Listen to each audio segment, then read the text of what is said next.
هعمل معاكم النهارده اللازانيا وهقول لكم على كل التريكس اللي تخليكم تظبطوها وتطلع معاكم مستويه في نفس الوقت تفضل جوسي من غير ما تنشف وتبقى محتفظه بالطبقات بتاعتها بالشكل اللي احنا بنحبه. اول حاجه هنحتاج نحضر حشوه اللازانيا في طاسه بقى فيها اي ماده دهنيه. ننزل بنص كيلو لحمه مفرومه نشوحها كويس، وبعدين هنضيف عليها بصلايه متوسطه مبشوره او متقطعه صغير قوي. نشوح البصل بقى مع اللحمه، وبعدين نضيف عليه فصين توم مفرومين نشوحهم برده شويه كده مع البصل. ممكن في الخطوه دي تضيفوا جزر مبشور لو بتحبوه، بيدي طعم حلو قوي للحشو. نضيف بقى كمان معلقتين كبار من الصلصه اللي هو معجون الطماطم الجاهز، ونشوحه كده شويه مع اللحمه والبصل والثوم. هنكون محضرين بقى كوبايتين كبار من الطماطم البيوريه، اللي هي يعني طماطم بتكونوا ضاربينها في الكبه مش في الخلاط. ضفت بقى الملح والفلفل الاسمر والزعتر او اي اعشاب ايطاليه ومعلقه بابريكا وثوم وبصل باودر. هنغطي بقى الكلام ده كله ونسيبه لحد ما الطماطم تتسبك.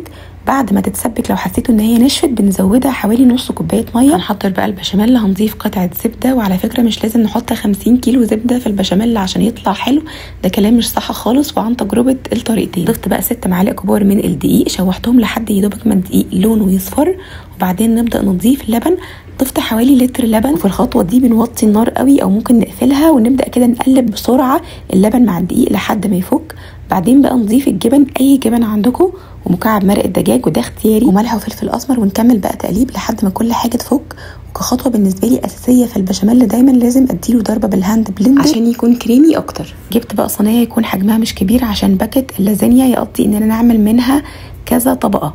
حطيت بقى تحت كده شويه بشاميل حلوين، وبدات ارص اللازانيا جنب بعضهم بالشكل ده. نحط بقى طبقه لحم مفرومه محترمه كده، وبعدين طبقه بشاميل برده محترمه. البشاميل بتاعنا لو لقيتوه تقل منكم بنزوده شويه لبن تاني، لان احنا محتاجين البشاميل يكون خفيف الى حد ما عشان السوائل عامه اللي في اللازانيا هي اللي بتسويها. ممكن تضيفوا بين الطبقات جبنه مبشوره موتزاريلا او تشيدر، او تسيبوها كده من غير اي حاجه زي ما انا عاملاها.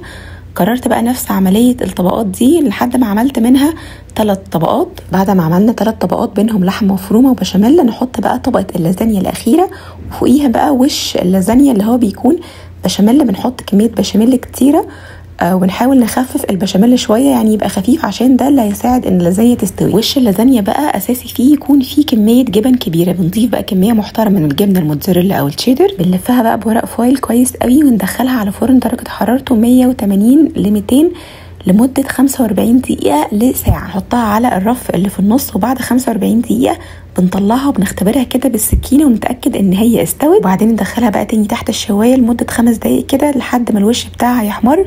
نطلعها نستنى عليها شويه تهدى ونقطعها، وبالهنا والشفا.